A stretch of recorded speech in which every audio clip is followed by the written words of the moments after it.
Welcome to the Elevate podcast, brought to you by the Registered Master Builders. Each week we explore the ideas and practices that help us get the best from our businesses, our teams and ourselves. I'm your host, Ryan Castle. We talk to experts, advocates and business owners in the construction industry to share their knowledge, insights and experiences to help you build a better business and enjoy a better life. Now let the business building begin. David Martin, great to have you on the Elevate Master Builders podcast today. We're going to be talking all things Apprentice of the Year. Gentlemen, thanks for joining me today. Nice to be here, Ryan. You're welcome. Enjoying it. Fab. Alrighty. Is this the first podcast for you, gentlemen? Yeah, It is. I didn't even know what podcast meant until about 2 years ago. There we go. It's better you, isn't it? Yeah, look, this could be a whole new career for the both of you. But thanks, guys. We're hoping so. The bodies are a bit battered and worn. Yeah, a few joints wearing out, too many jumping up and down off saw stools. Is that the problem, Martin? Definitely, yeah. Having come from a construction family, I saw my dad go through a bit of a battered body from a life in construction, but he's got some new plastic bits now, so he's moving pretty well. I found the perfect solution. I went to a yoga class yesterday and sort of stumbled in and left the class wanting to go for another walk afterwards. It felt really good. So there you go. There's the solution. Well done. Good man. All right, so many places we could take that conversation, but I think we better get back to Apprentice of the Year. Make sure I don't end up with any personal grievances from the podcast. Guys, maybe let's start off. Interested, I'll come to you, Martin, first. How long have you been involved with the Apprentice of the Year? Way back 2004, we, at the persistence of one of our Wellington members on the executive, John Hanna, he said we need to be doing something for the apprentices, and the Apprentice of the Year competition was born. I happened to be, we're lucky to be the president that year, and we had our first competition and event. The competition didn't have a practical component at that stage, and that's something that was introduced later, and it's made the competition a lot stronger, I think. Fabulous. And Dave, how about you? I've been involved 16 years, so that would have been 2007, I suppose it would have been, that I came on board at a regional level, and then when the opportunity came to advance the competition into nationals, I moved into the role of Practical Co-Ordinator for the nationals. Later on, they decided to bring the practical into the regionals, and that carried on with the same group of Practical Coordinators. Great. And we'll talk more broadly about the process that's involved with competing in Apprentice of the Year. But while we have you there, Dave, tell us about the practical component. What's involved there? So the practical component, I can't talk about this year's, obviously, because no one knows about it yet. But let's talk about 2 years ago, which was the last one we did. It was a mud kitchen, and the apprentices do a 6.5-hour practical challenge, and they're given drawings and instructions to follow to achieve hopefully an end result. And how were the results that year? Were most of the kitchens in the right order and were with the cabinetry pointing in the right direction? Martin's probably better to answer that. As far as I was concerned, they were completed. Martin does the judging, not me. It's a very interesting thing, because you can look down the row, so all the entries are side by side, and the entrants are under quite a bit of pressure. There's a time pressure. They've got to be finished the project in a certain time frame, and then there's the pressure of having people like me walking around with a clipboard, or supporters that come down and cheer the boys on. So when you look down the row, sometimes you can see the progress overall, and I think it would be fair to say that every year we've had the practical component, not everybody has completed it. Usually the winners are there or abouts. It's sort of spread out through the entrance, I guess, to what level they get to. Sure. So maybe, Martin, can I ask you to give us a bit of an overview of the competition at large? Sure. Who enters, what's involved, what process do they go through, etc.? Yeah. Okay. So obviously it's for apprentices. When the competition was first started, we wanted to encourage young people in the industry. So we had an age restriction of 23 years. And that's been changed. One of the reasons that it's changed is that what's happened over the last few years is that the traditional apprentices used to come from end of an unsuccessful fifth form or whatever at school, and were not academic or whatever.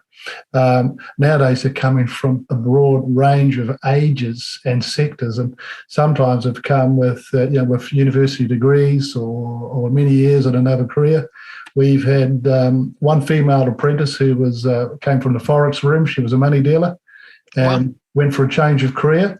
Didn't match the pay, unfortunately, but she enjoyed the practical experience on site. But so it's open to older people now. What are we at this year, Dave, for the age restriction? Age restriction's been lifted. 2 years ago it was maximum 30, but now it's completely open. Yeah, so it'll be interesting because obviously older people with a few more life skills possibly have a little bit of an advantage there, perhaps in those life skills. But we'll have to wait and see, won't we? Yeah, just to add to that, I mean, we're not just residential apprentices entering; it's commercial and residential.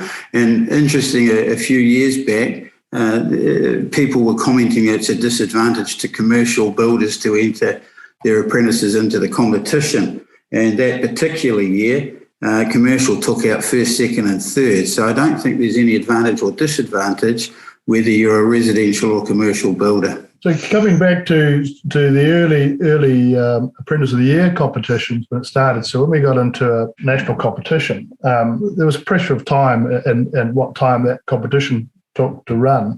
So the format used to be that the apprentice would enter a local competition and win their regional competition and then come through to nationals.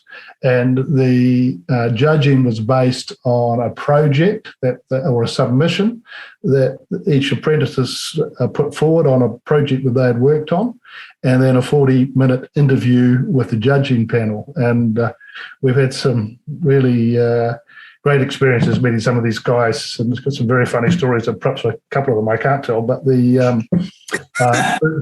that process. But so you relied heavily.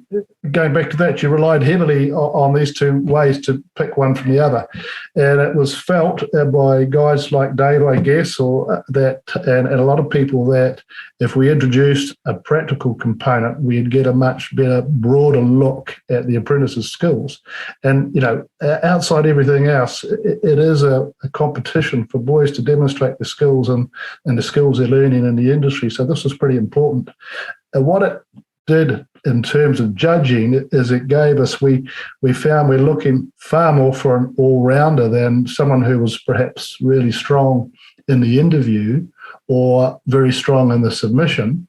When you get into the actual final part of the competition, the practical, we're really seeing what they're like and their decision-making processes in a building situation. And it's been fantastic, Dave, don't you think? Yeah, I do. And the practical was brought into the national before it was brought into the regionals. And when they saw the success of having a practical at the national level, the industry felt that it was necessary to include that into the regionals to get, again, that all-round apprentice or all-round builder, going right through from the start of the competition to you get up to your nationals. So just to understand the entry format, so the apprentices, they do an entry for their regional. They go through a submission and interview process at a regional level as well. So the process is they enter the competition. They get judged by a separate set of judges for their submission and a practical competition. The top 10 from each region then go on to the interview and the site visit. And the winner over that then goes through to the nationals. Fantastic. Okay, understand. And Dave, when you're putting together these practical challenges, what are the things that you're considering in putting them together? Are you just plain mean, or are you actually got a broader approach? Don't be like that. First and foremost, we have to find somebody that wants the projects, because we don't want to be doing the projects and finding there's no home for them. So the first 2 or 3 years that we did the nationals, we were building Wendy houses, and they were going to the likes of kindergartens, etc. And then when the old health and safety started getting a little bit more serious, we then had to get a little bit more serious with what we were building so that we complied with the health and safety of the recipients that were going to get the project. So what we do is we decide who's going to get the project. So we approach a kindergarten or daycare organisation and say, are you interested? If they are, we sit down with them and say, okay, what would you like? Because it's got to be beneficial to them. And they come back with some ideas of what they think will work. And then typically I usually sit down and then say, okay, it's not going to be quite like that because I've got to build it in 6.5 hours. And so I put a sketch together, gets approved by Master Builders and the daycare centre. And before it goes to drawings, we build a prototype to make sure it can be built in the 6.5 hours. And what I can say is that we failed this year on the prototype, which was getting it ready for last year, but COVID knocked that about and we didn't have it. So we're bringing it back this year. So when we re-looked at it for this year, we've tweaked it and we've done some of the build ready for the apprentices so that when they start the build, they have already started and therefore they should get completed in the 6.5 hours. I'm so intrigued to find out what it is, but I know you can't reveal any secrets. So we'll just have to wait until the competition happens, see what goes. Yeah, I mean, I can refer back to the mud kitchen, and we were going to build sand pits in the back of a truck, obviously all built out of timber or the like. And the kindergarten or the daycare centre came back and said, well, no, really, we've already got sand pits. It's no use to us. So that's when they came and said the mud kitchen. So then we researched mud kitchens, came up with some ideas. We approached a couple of sponsors and said, this is what we want to do. So they had a kitchen on one side. On the back side of it, we did a water feature using gutters and downpipes. Put it all together, went to Auckland and built the prototype. Yep, we could do it in the time allocated. So we don't get any drawings done till we know that we can do it in that time, because you don't want to do drawings and throw them away. So at that point, Carters have got a guy that does the drawings. He works for the Carters in their detailing area. But their computer can't do the drawing, so he actually does it on his home computer in his own time. Awesome. And they're fantastic drawings that he does for us, actually. An interesting point to raise there, Ryan, is that at the end of the practical test, all the unfinished projects have to be finished for the function that night and for the people that are benefiting from them. So it's in Dave's interest that everybody gets it finished in time, because him and I and anybody else there all have to pitch in, plus the apprentices to get the ones that aren't finished. And I've got a very critical question around the 6.5 hour. Is there smoko and a lunch break in there, or is it just get in and get it done? Come on. It's a good time for the boys to have to think about what they're doing, I think. So, yes, there's a lot of stress in that 6.5 hours, Dave, isn't there? There is. So the process for the national practical is we meet them the night before in a general chit-chat. We go through as much of the health and safety as we can and as much as we can about the general build. And then as part of health and safety and wellbeing, we've decided that we will give them 2 20-minute breaks during that 6.5 hours. So they'll go for about 2.5 hours, have a break, 2.5 hours, have a break, and then go till they finish. And I imagine there's impressive amounts of energy in the room when people kick off, and then you have someone that streaks ahead and gets something done quickly, and they're looking like they're the horse out of the gate, and then someone comes up with a different concept and follows and takes over the end. It must be very entertaining. It's interesting you say that. A few years ago, I can remember, so we have a construction area where the boys are building, or it could be girls, I suppose. It's typically boys. And I'd hopped out to go on the public side, and I looked back and I thought, flipping heck, one of those walls is higher than all the others. And I went up to the apprentice and I said, what's the height of your framing? He said, 1 metre. I said, you sure? And he went to go and grab his tape and he said, oh, shit, I've made all the studs 1 metre. So the wall was 1.90 metre. So he took the top plate off, cut the studs all down and put the top plate back on. And he ended up getting third at the Nationals. Oh, well done. This can be daily occurrences on site too, so it's real. Indeed. And did you drop the good old measure twice, cut once on him? Oh, we mentioned that in the night before, but we don't push it during the day because these guys are under the pump. There's no question of it. Yeah. They get their supporters there, and in past years we've even had some of the recipients come along with the young kids, and they're doing chants and they're yelling for a particular apprentice, and they're almost competing against each other on the public side as to who can be the loudest for their apprentice. And it's a really good atmosphere. So good. It's like a sporting contest, right? It is. Yeah, it's fantastic. You sort of think back to, crikey, what was it like in our day, and try and imagine yourself in that situation. And, well, bloody hell, they wouldn't have been up to the standard some of these boys are, they're doing pretty well. Fantastic. And how many apprentices do we get entering the competition, like at a regional level right across the country? How many typically do we get involved? So we're getting between 100 and 120. We have, not long after the Christchurch earthquakes, we were getting up close to 150. Canterbury, for a starter, had about 40 just to get their top apprentice into the regional. So it has been up there, but I think for this year we pre-packed 120 packs, and I think on the day with one or two off with COVID and what have you, I think we ended up with about 100. Mm-hmm. We've only got 8 in the Nationals this year, so it's typically 10 regions, but 2 regions were too small, and so we've had to combine them with another region. And Dave, we turn our discussion to the industry and the importance of apprentices.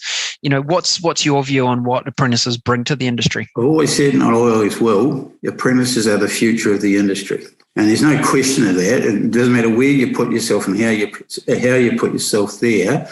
Us older guys aren't there forever and a day. They're going to be the older guys later on, but now they are the future of the industry. That's where the industry's going, and we need them. For sure. And what would you be saying to construction company owners who maybe don't have apprentices at the moment? What would you be suggesting to them? First question would be why? Why don't you have apprentices? I mean, do you not care about where the industry's going or the sector's going? People seem to think it's hard to have apprentices, and I've had apprentices for years. And so long as you educate them and work with them, they'll give you the reward back. And it might take a year, 2 years. I mean, I had one apprentice for 8 years, but he finally got there, and I congratulated at the end of him. And I told him when he was halfway through, I said, "You're not going to get out till I think you're a qualified tradesman." And I said, "I'll push you till you get out." And he came back to me and he thanked me because he was a couple of times there, he was ready to chuck it in. And I said, why? Just get finished, get the trade behind you, then do what you want to do. Have a muck around if that's what you want to do, but at least get something behind yourself. Great advice. Martin, you got some to add there? Yeah, well, like Dave, I think I fully agree that apprentices are our future. And if you look at the calibre of some of these young guys that we've been lucky enough to see with the judging over many years, they are our future leaders, and they're ambitious young guys. And, if I think back to my starting time, I was just working on a job and enjoying the social aspects of life, but without the ambition that some of these boys are demonstrating from quite an early age. So that's to be admired and respected. In terms of business, my business currently employs 14 staff. Of those 14, all but one have either done their apprenticeship with us or are doing their apprenticeship. And over the period of the last 24 years since 98, we've had 40 training agreements. So that's provided our staff right the way through that period. I've never put an advertisement in for staff. And through our work and our clients, people have come to us and asked for apprenticeships, and we've been lucky enough to get some of those people and take them through. I think we're also lucky that we enjoy on the job a sort of a supportive environment, so the boys are learning off each other, plus the older guys. So, it's a bit of a sad statistic in building, but apparently we've been told that in building businesses, 1 in 10 were training apprentices. And I can't really explain that, but I can say since this Labor government put an incentive in to train apprentices a couple of years ago, and the numbers went from something like 12,000 to 20,000 in training. So that was a great initiative to take the pressure off from employers who are worried about committing to a staff person, or committing to the wages and things and getting some help. So that was a good catalyst to get more numbers in. But also, sure, I think the opportunities and things in building, people are starting to see building a little bit differently as a career than perhaps they were 30 years ago, where the impetus was to get your kids into university. Nowadays, some kids are finishing at university and coming into building. Totally. So yeah. I must say that BCITO have done an awesome job over the last few years, pushing the trades versus the university, and that particular ad where the father's the accountant and his son wants to be a builder, and he said, you're not going to be a builder, you're going to be an accountant. And he went and did his building, and the father in the finish had to accept there's going to be a builder and there's nothing wrong with it. Oh, absolutely. And we all know both of you have owned successful construction businesses, and we've seen plenty of people as master builders that have created a great career and a great business, not only from their commercial outcomes, but also the sense of joy you get from being involved in building, being able to stand back at the end of the day and look at the work that's been created.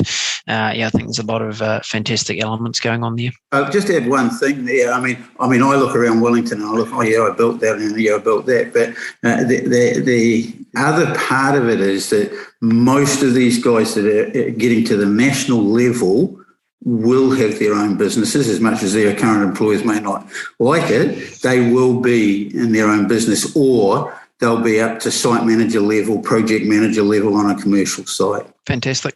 I'm interested, guys. You've both been involved in the process for a long time, and on behalf of the master builders community, thank you deeply for the contribution you've made. Your hundreds of volunteer hours. It's really an impressive commitment that you've done to the environment. Is there a standout story? Was there an particular awards that you're like, oh boy, that brought me joy, that brought me tears, that made me laugh, that made me cry? What have you got? Let's go to you, Martin. There were two things that really stick in my mind, actually. The first year's competition, we didn't have practical, as I mentioned earlier. But with the contestants, we had one guy who was really experienced, but he was doing things. He was running the building company for his employer while he's still an apprentice, which is quite an unusual situation. And his submission and his interview were very good. But the guy that really shone through in the competition was a guy who had built a kindergarten down in Central Otago and had been, I think it was the first job his boss had kind of let him loose on, but it was a pride in the work and the submission that came through, that carried him through to be that first year's competition winner. The second thing was 3 or 4 years later, and again from down in the Otago region, but it was a young Brazilian guy who came to New Zealand with no English. He's a keen skier and decided he liked Queenstown, so he was going to stay. And he pestered one of the local building companies until they finally got him a job. But he learned his English on the building site. So so was it colourful English? Very colourful English in interview, and I had to stop. Well, mate, do you realise what you're saying? And he goes, I'm sorry, I learned my English on the building site. That's hilarious. But anyway, he was a good guy. Brilliant. And Dave, for you? It's interesting. After we've done the practical, and at the moment it's only been the two of us, and we've always sat back and we've always looked at the various projects. And I can remember one particular year, and we're building a castle. And the castle had a parapet around the top which had shapes cut out for where you'd be typically standing with your rifle to shoot at the enemy. And there was a quite specific layout for this parapet. Out of the 10, we had 7 different designs, and we were standing with a Waikato boy at the end. And he said, how have I done? I said, it looks as if you've got yours perfect. I said, I've got one question for you. When you did the external, did you take the 18 millimetres off the front part of the parapet so that you got 150 by 150? He said, no. I said, okay, so you're the 8th different design that we've got. Yeah. There's one other thing, Ryan, is that we've sort of made a point just letting the boys know that, if you're building, let's say a Wendy house, for example, and there's, say, 20 different components. And if you've done a beautiful job of 6 of those components, but haven't touched the balance, then you can only get marked on the 6. So whilst it's a competition, there's a bit of pressure on the boys to get things done in the time. If they concentrate on doing the first lot of things to a high degree, they're not going to get through all the other components, and that makes it quite hard for them to get the marks. Right. So if any boys are watching this at each stage, just remember, you try and have a go at everything, and you'll get some marks in each category. But if you haven't touched it, there's no marks available. So yeah, good advice. And what other advice would you give today? So, really, I guess that speaks to the project management aspect of what they need to do, making sure they get it completed, even if every component is not perfect. What other advice would you give to them heading into the day? Well, firstly, I say great that you've decided to have a go and put yourself forward, because people are looking at you and they're judging you and scrutinising what you do. So that takes a bit of courage. That also says a little bit about the boys that are putting themselves forward into the competition. But I think overarching that, when they come to try to enjoy the day, to try and manage the pressure, it's pressure in all aspects of life these days. So when they're actually in that competition, to take time to take a deep breath and to read and understand what it is they're being asked to do. I think that's a key thing to getting through. Then, as I said, have a go at everything. Yep. Go slow to go fast. Just to add to that, what we tell them is that don't rush into it. Pace yourself. You've got 6.5 hours. If you go hell for leather, you'll burn out after 4 hours. And I've seen it. That's why we take the breaks. We tell them to take plenty of water, have something to eat, get their energy levels up, pace yourself. And 2 years ago, we had 2 guys that were bolting ahead of everybody. And it got to the second break. They had their second break. They came back and they hit the wall. And purely they'd overcooked themselves in that first 4 to 5 hours. And in that last hour and a half, they struggled to get motivated enough to get completed. So you got to pace yourself. It is a pressure cooker test, and there's no doubt about it. Sometimes the apprentices will come back to us and say, well, does this meet the code? And we say, no, it doesn't necessarily have to meet the code. It's fit for purpose. It's not a habitable building that you're building or project. And just enjoy the day. Fantastic. And what is it that you guys enjoy about being involved in this Apprentice of the Year? Yeah, Dave, we'll come to you first. The bit I enjoy the most is the young people putting themselves out there and having a go. And I can always remember my son, well, one of my sons is in the trade, and he went and represented New Zealand overseas, and he rang us up and said, I'm ready to come home. This is all bullshit. And I said, whoa, hold back. I said, complete it, come back. You can put on your CV that you represented New Zealand. And any employer looking at that is going to say, wow, he obviously knows his stuff. So, put yourself out there, have fun. And I look back and I see what these guys are achieving, and I think good on them. Fantastic. And Martin, what's been your enjoyment in being involved? A couple of things. When the apprentices first get together, there's an immediate bond between the boys. And that goes right through to friendships following on from the competition, as I understand. So that's nice to see that. As an employer, I'm quite one of the lucky ones, I suppose, because we've employed a lot of apprentices, but I'm also getting to see from my judging what levels the apprentices are at, and I guess the comradeship with master builders and the staff and other volunteers that are doing the work behind the scenes is always good, and the involvement with carters has been brought a lot of laughs and fun over the years as well. So Dave and I over many years have been involved in the Wellington Association. Have done a lot of things with master builders. I've got to say this is the one thing that I'm involved in that brings the most pleasure. Now, getting back to the old days on the disciplinary committee or something like that. This is fun. You're seeing our futures ahead of us, and it's a great thing to be involved. I love it. And you're not allowed to use the cane in the disciplinary committee anymore, eh? No, and we couldn't even back when I started, but probably a few years before that you might have been able to. I'm not sure about that one. The other thing to point out here is the support that the competition's had from Carter's and from BCITO, and they've been there for the whole 19 years. There's been one or two others that have hopped on and hopped off, but Carter's and BCITO have been absolutely behind this ever since it started in 2004.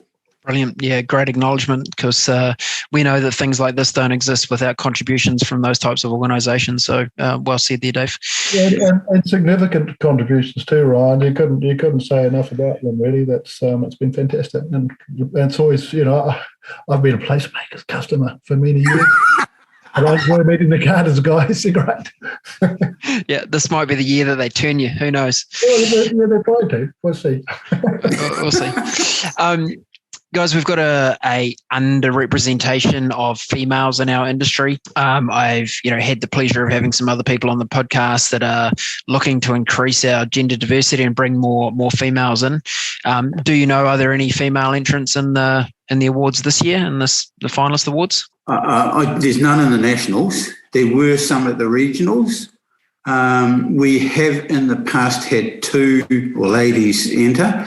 One was from Auckland, probably and the other one was from Nelson or the Upper South Island. So it would, encourage not only to get all of our apprentices to look to enter, but what we know is that particularly for more females to be involved in our industries, they need to see role models. They need to see other females in there doing things as well. So would encourage any of you that if you've got any females listening to the podcast who might be thinking of maybe entering next year, don't just think about doing it for yourself, but think about the role modeling you can do for others as well. Yeah, and the media pick up on it as well. That and the two times we've had the females in there, the media have picked up on this, and they get a bit of coverage for themselves, which is good, because there's no reason why a lady can't do exactly the same as a guy can do.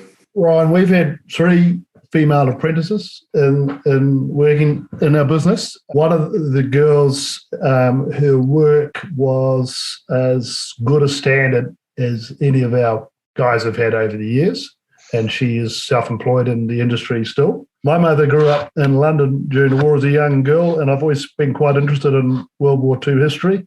In London during World War II, women did a lot of the construction work and building jobs that men had left behind. So I've been sort of lucky that I've always thought there's no reason why women can't succeed in building. With the way our industries, different industries are competing for staff these days, I think it's a no-brainer to look at the right, it's about the right person, not about correct about the gender. So for employers, and just speaking generally again, have a look at getting some female apprentices and try to get one up to the nationals if you can. Mm-hmm. Why not? Good guidance. So guys, we've got our national event coming up on the 14th and 15th of November this year. So understand that involves you'll do the interviews for the finalists, and then they've also got their practical event. Is that right? It's the other way around. So they're doing the practical on day 1, and then the interviews are on day 2 with the awards night on the evening of the second night. And at the awards night, are you boys scrubbed up? Have you got the black tie on? What's happening? Not quite black tie. Smart casual, but it's, no, we get scrubbed up. We do our best with Dave. He's a bit of a is it what they call a rough diamond? He's a rough diamond. He's a good guy, though. But he does wear pants. Yeah, of course. Yeah. Okay, that's good. Yeah. I haven't been to the Apprentice of the Year. I went to the House of the Year event in Auckland. Was that 2 weekends ago? And that was a great night. Had a really, really good time connecting with a lot of the people in the industry at that. So, yeah. Well, you're Auckland based. You've got no excuse not to come down. And now that I know there's no age cap, maybe I'll get myself on the entry list for next year. Why not? They're a slick event. The girls Master Builder girls do a great job of these, and they're a slick event, and it's another thing about the competition. It's just fun to be involved in. Yeah. Hey guys, thanks so much for sharing your insights about the Apprentice of the Year event. Again, thank you for your personal contributions and all the volunteer hours you put into doing it, and the insights you've given us and the encouragement to our participants this year, not only at the regionals, but through to our grand finalists. We look forward to hearing how they're going. Thanks for joining us on the podcast today. Pleasure, Ryan. Cheers. Awesome. Thank you.